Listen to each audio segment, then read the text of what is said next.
శ్రీ గురుభ్యో నమః. శ్రీమాత్రే నమః.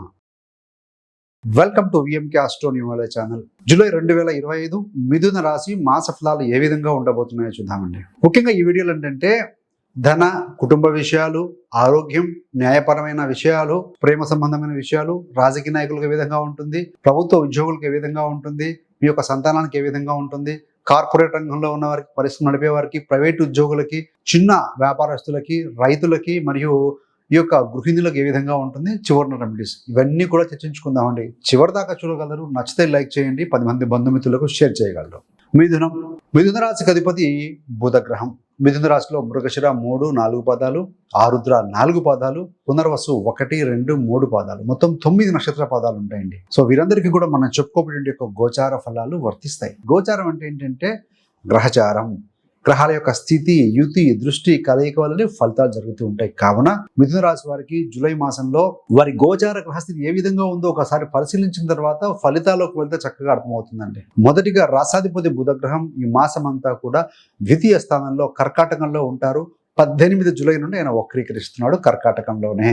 మరి తృతీయాధిపతి రవి, సో వీరేంటంటే మిథున రాశిలో మీ యొక్క జన్మరాశిలో ఉంటారు 15 జూలై వరకు. 16 జూలై నుండి 4 రోజుల పాటుగా కర్కాటకంలో 2వ స్థానంలో ఉంటారండి. మరి పంచమ వ్యయాధిపతి శుక్రుడు అవుతారు. ఈ యొక్క శుక్ర గ్రహం ఏంటంటే శుక్రుడు విషయానికి వచ్చే వరకు 26 జూలై వరకు కూడా వ్యయ స్థానంలో ఉండి 27 జూలై నుండి మీ యొక్క జన్మరాశిలో స్థితి పొందబోతున్నారు.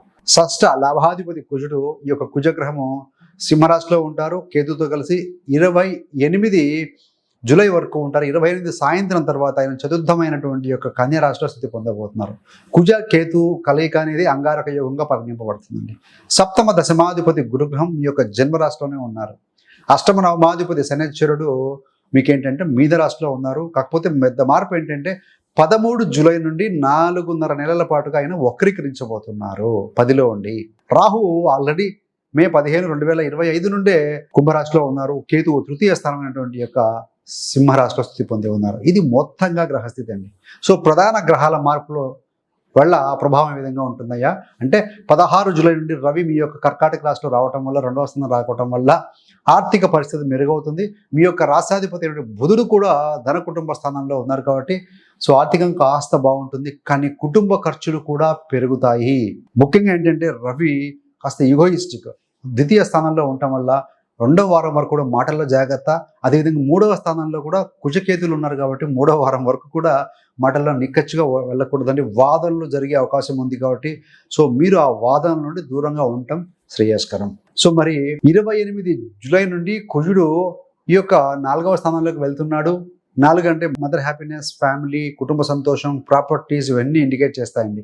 అంటే ఏంటంటే కుటుంబంలో కొంత అసంతృప్తి కలిగే అవకాశం ఉంటుంది, అపార్థాలకు దారి తీసే అవకాశం ఉంటుంది. కాబట్టి అదేవిధంగా రవి విద్యంలో ఉంటాం, కుజుడు 4లో ఉంటాం అనేది 2వ వారం తర్వాత కూడా కొంత సో కుటుంబంలో చిన్నపాటి అసహనం, అసంతృప్తి ఉంటుందని చెప్పాలి. 26వ తారీఖు జూలై నుండి ఈ యొక్క శుక్రుడు మిథునలోకి రావడం వల్ల, మీ యొక్క జన్మరాశిలోకి రావడం వల్ల పంచమాధిపతి మీ పేరు ప్రతిష్టలు ఇంప్రూవ్ అవుతాయి. సో నేమ్ అండ్ ఫేమ్ అందుకుంటారు. అదేవిధంగా కొత్త బట్టలు కొనుక్కోవడం, కొత్త జ్యువెలరీ తీసుకోవాలనుకోవటం, లేదు అని అంటే పని ప్రాంతంలో కానీ మీ యొక్క ఇరుగు పొరుగున ఉన్న వారితో మీకు మంచి పేరు రావటం అంటుంది. సో మీకు మంచి పేరు వస్తుంది ఇరుగు పొరుగు వారిలో అని చెప్పాలండి. మరి శనిశ్చరుడు సంగతి ఏంటయ్యానంటే 13 జూలై నుండి శనిశ్చరుడు వక్రీకరిస్తున్నాడు 10వ స్థానంలో. వక్రీకరించిన గ్రహం వెనక స్థానాన్ని 9ని పచ్చేస్తూ ఉంటుంది కాబట్టి గతంలో తీసుకున్నటువంటి తప్పుడు నిర్ణయాలు ఏవైనా ఉంటే, పొరపాటు జరిగి ఉంటే వాటిని సరిదిద్దుకోవడానికి దిస్ ఇస్ ద బెస్ట్ టైంగా భావించాలండి. మరి ఆర్థిక పరిస్థితి ఎలా ఉంటుంది అంటే డబ్బుకు కొరత ఉండదు, కానీ ఖర్చు కూడా పెరుగుతుంది. వ్యయంలో శుక్రుడు ఉన్నారు. కొంత చిల్డ్రన్ పరంగా కావచ్చు, సంతాన పరంగా కావచ్చు, ఇలాంటి ఇన్వెస్ట్మెంట్ పరంగా కావచ్చు, కొంత ఖర్చు కూడా ఉంటుంది. ఆరోగ్యపరంగా ఏ విధంగా ఉంటుందనంటే ముఖ్యంగా ఏంటంటే సో ఆరోగ్యం బాగుంటుందండి. మిథున రాశి వారికి పెద్ద మేజర్ ఇష్యూస్ ఏం కనబడట్లేదు. కానీ తల్లి లేదా మాతృ సంబంధం, తల్లి సమాన వారు ఎవరైతే ఉంటారో పెద్దవారు, అలాంటి వారి ఆరోగ్యం మీద శ్రద్ధ పెట్టాల్సిన అవసరం ఉంది. మీ యొక్క విషయంలో ఏంటంటే కొంత చర్మ సంబంధమైన ఇబ్బందులు కాస్త కనపడే అవకాశం ఉంటుందండి. సంబంధ బాంధవ్యాలు చూస్తే కుటుంబంలో కాస్త అసంతృప్తి ఉంటుంది. ముఖ్యంగా ఏంటంటే అపార్థాలు ఉంటాయి. తల్లి లేదా మాతృ సంబంధమైన వారితోటి కొంచెం అకస్మాత్తుగా వాదపూములు జరుగుతాయి. సో ముఖ్యంగా ఏంటంటే ఈ యొక్క 7వ తారీఖు జూన్, గత నెల 7వ తారీఖు 28 జూలై వరకు కూడా కుజుడు కేతుతో కలిసి మీకు తృతీయ స్థానంలో ఉన్నారు కాబట్టి అంగారక యోగం ఫామ్ అయింది కాబట్టి దానివల్ల సోదరులు బంధువులతో విభేదాలు వచ్చే అవకాశం ఉంటుంది. అదేవిధంగా కుటుంబంలో కాస్త మానసిక ఒత్తిడి ఉంటుంది కాబట్టి సో పరిస్థితులు గమనించి జాగ్రత్తగా వ్యవహరించాలండి. మరి న్యాయపరమైన వ్యవహారాల విషయంలో ఏంటంటే భూ సంబంధమైన వివాదాలు కోర్టు కేసుల్లో అనుకూలత కాస్త తక్కువగా ఉంటుంది. కాబట్టి ఏంటంటే ఆ ఎమోషన్స్లో మీరు ఏంటంటే చట్టాన్ని తీసుకోవడం, గొడవలు పడడం అనేది తగ్గించాలి. సో దానికి బదులుగా ఏంటంటే అధికారుల సహాయం, ఎలా లీగల్గా వెళ్తే అప్రోచ్ అవుతే బాగుంటుంది, సో ఇట్లాంటివి మీరు సలహాలు తీసుకోవాలి. కానీ గొడవలకి, కొట్లాడలకి, ఎమోషన్స్కి దూకుడుతనం వహించడం వల్ల మీకే నష్టపోతారు అని చెప్పవచ్చు. మరి విద్యార్థుల విషయంలో ఏంటంటే ముఖ్యంగా స్టూడెంట్స్ ఏంటంటే కుటుంబ వాతావరణం ఎఫెక్ట్ మీద కాస్త ప్రభావం పడే అవకాశం ఉంటుంది. కుటుంబ పరిస్థితుల ప్రభావం వలన మీరు చదువుపై దృష్టి కాస్త తగ్గిస్తారు. ఫోకస్ కోల్పోకూడదు. మీ గోల్, మీ చదువు, మీ ఆశయాలు మీవేనండి. సో ఎందుకంటే ఎక్కడ ఫోకస్ చేస్తాం అక్కడ ఎనర్జీ ఫ్లో అవుతుంది.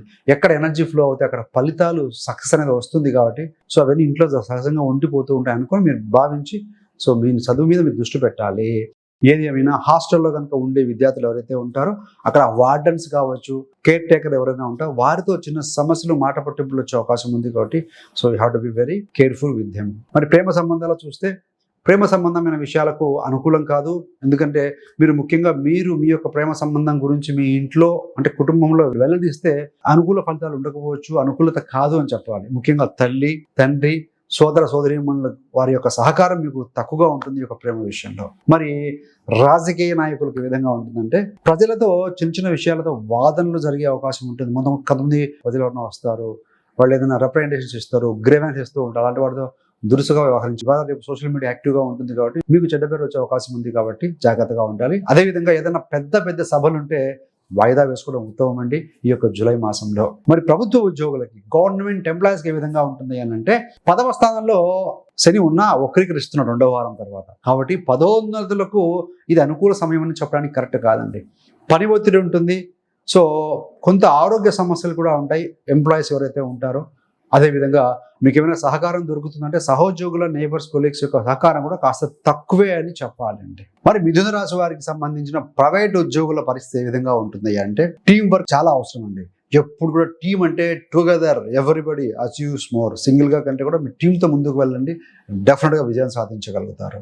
సో ఆఫీస్ రాజకీయాలు, ఆఫీస్ పాలిటిక్స్ ఉంటాయి. వాటి వల్ల రాజకీయ సమస్యలు కొన్ని ఉంటాయి. వాటి నుంచి దూరంగా ఉండండి. గాసిప్స్ కానీ ఇలాంటి వాటికి. పని ఒత్తిడి కాస్త పెరుగుతుంది. మీరు మీ పనిపైన దృష్టి బాగా పెట్టాలండి. You have to focus on your work only. Otherwise మిగతా వాటి మీద దృష్టి అవసరమే లేదు.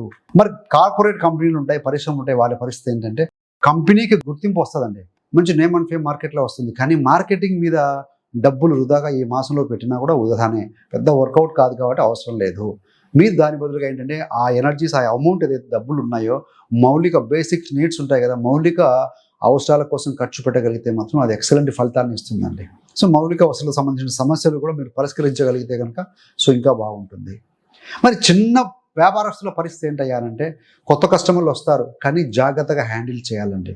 సో పేషెన్స్తో ఉండాలి, ఓపికగా ఉండాలి. అడిగిన వస్తువులు ఒకటి రెండుసార్లు చూపించాలి, ఎడిఫై చేయాలి, ఎక్సలెంట్గా చెప్పగలగాలి. అంతేగాని చికాకు, అసహనంతో గొడవ పడితే negative impact on your business అని చెప్పాలి.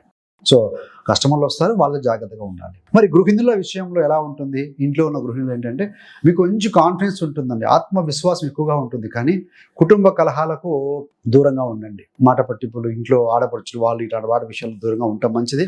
కొత్త బట్టలు, కొత్త నగలు కొనాలనే ఆసక్తి గృహిణులకి ఈ మాసంలో ఎక్కువగా ఉంటుందని చెప్పాలి. మరి వాట్ అబౌట్ అంటే ఈ యొక్క ఫార్మర్స్, రైతుల విషయానికి వచ్చే వరకు ఎవరైతే కానీ వ్యవసాయం చేస్తూ ఉంటారో మీ యొక్క సోదరులతో కానీ బంధువులతో కానీ తగవులు ఏర్పడే అవకాశం ఉంది. పొలం గట్లు, పొలం గురించి విషయాలు, భూ సంబంధమైన కుజుడు కేతుతో ఉన్నాడు. You have to be very very careful. గొడవకు దిగకూడదు. సో ఏంటంటే చర్చల ద్వారా పరిష్కరించే ప్రయత్నం చేయగానే గొడవకు మాత్రం దిగకూడదు. పంట ధర తగ్గే అవకాశం ఉంది. అదేవిధంగా పంటను పరిరక్షించుకోవాలి వాతావరణంలో వచ్చే సడన్ మార్పుల వల్ల. సో మొత్తంగా చూస్తే ఎలా ఉంటాయంటే డబ్బులు వస్తాయి, కానీ ఖర్చు కూడా ఉంటుంది. ఆరోగ్యపరంగా చూస్తే మేజర్గా హెల్త్ ఇష్యూస్ ఏం లేవు, కానీ చిన్న చిన్న స్కిన్ అలర్జీస్ లాంటివి ఉండొచ్చు. ముఖ్యంగా మదర్ అంటే అమ్మ సంబంధమైన, మాతృ సంబంధమైన వారికి, ఇంట్లో పెద్దవారికి సో చిన్నప్పటి అనారోగ్య సమస్యలు ఇలాంటివి తలెత్తే అవకాశం ఉంటుంది. ఇండైజెషన్ ఇష్యూస్, గ్యాస్ట్రిక్, అసిడిటీ సమస్యలు ఉంటూ ఉంటాయి. కుటుంబంలో అసంతృప్తి కాస్త కనపడుతూ ఉంటుంది. సో దాని నుంచి ముఖ్యంగా ఏంటంటే కుజ అంగారక దోషములు ఏర్పడుతూ ఉంటుంది. సో ఈ యొక్క నేరపైన వ్యవహారాలు అయితే భూ సంబంధమైన వివాదాల్లో అంత అనుకూలత ఉండదు. కోర్టు కేసుల్లో అనుకూలత కొంచెం తక్కువగా ఉంటుంది. కాబట్టి మీరు చట్టాన్ని చేతులు తీసుకోవడం, గొడవ పడడం, దూకుడు ప్రదర్శించకూడదు. సో అధికారుల యొక్క సహాయం తీసుకోండి. కుటుంబ పరిస్థితుల వల్ల విద్యార్థులు కొంచెం వాళ్ళ ఫోకస్ తగ్గించుకుంటారు. ఫోకస్గా ఉండండి. సో చక్కగా మీరు చదువు మీద దృష్టి పెట్టగలిగితే మాత్రం బాగుంటుంది. హాస్టల్లో కనుక ఏదైనా బయట పేయింగ్ గెస్ట్ పీజీ హాస్టల్లో ఉన్నవారు, హాస్టల్లో ఉన్నవారికి వారి వార్డెన్తో కానీ వారి కేర్ టేకర్తో గొడవ జరిగే అవకాశం ఉంది కాబట్టి సో అలాంటి వాటికి దూరంగా ఉంది. మీకు కావాల్సిన విషయాలు స్పష్టంగా క్లియర్గా చెప్పండి. పీస్ఫుల్ మైండ్తో సరిపోతుంది. ప్రేమ సంబంధాలు అనుకూలత లేదు. పెద్దవారికి ఈ సమయంలో మీరు తెలియజేస్తే ఈ సమయంలో మీ ప్రేమ గురించి అనుకూలతగా లేదు.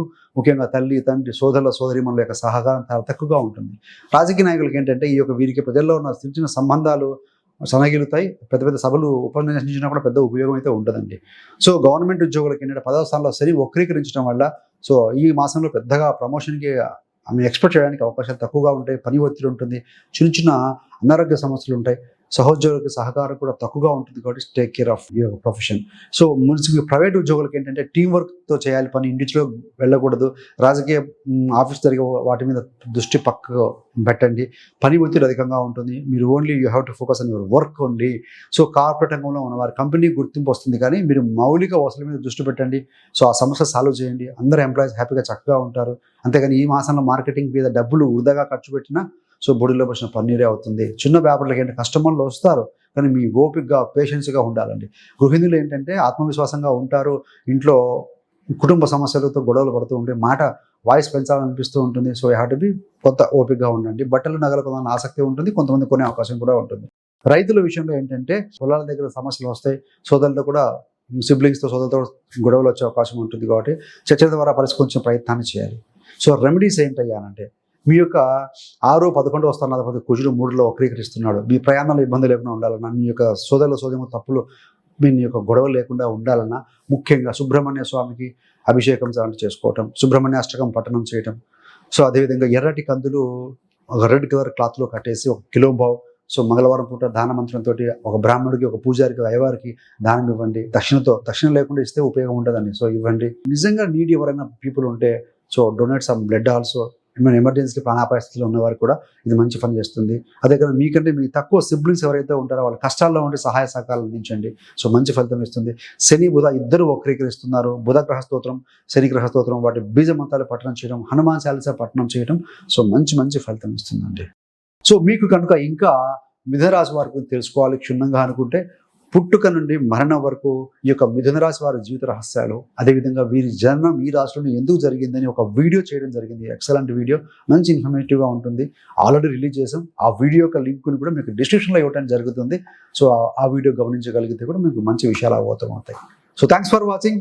ఇలాంటి మరిన్ని మంచి వీడియోల కోసం విఎంకే ఆస్ట్రోన్యూమాలజీ ఛానల్ సబ్స్క్రైబ్ చేసుకోగలరు. పక్కనున్న బెల్ సింబల్ మీద క్లిక్ చేస్తే నేను చేసే ప్రతి వీడియో నోటిఫికేషన్ ద్వారా మీ దాకా ఉంటుంది.